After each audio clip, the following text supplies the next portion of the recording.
How to disable assistant menu in Android phone. Hi everyone, welcome back to our channel. I am Bimo from App Guide, and in this guide video I'll show you the way on how you can actually disable this assistant menu on your Android phone. But before we get started with the video, if you are new to our channel, then make sure to leave a like and hit the subscribe button.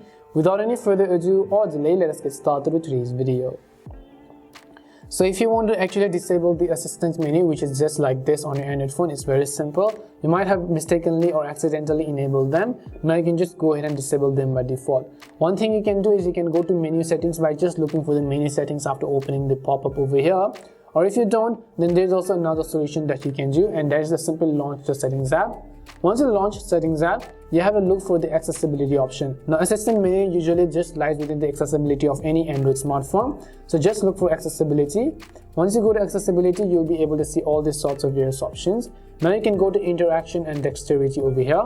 Once you go to interaction, you can see assistant menu. Just tap on it, and what you want to do is you can go ahead and customize all these features if you want, but you turn off assistant menu, just turn this thing off, and it'll ask you for a confirmation at the bottom. Tap on the turn off button, and as you can see, the assistant menu has disappeared.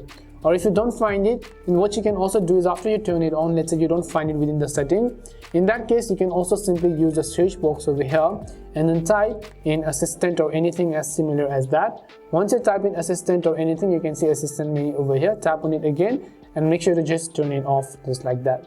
And then how you can disable the assistant menu on your Android smartphone. We hope the video was really helpful, and if it did help you, make sure to leave a like and subscribe to the channel. If you have got any more questions, queries or doubts, simply also make sure to leave them down. Thank you very much for watching till the end, and see you soon in our next video.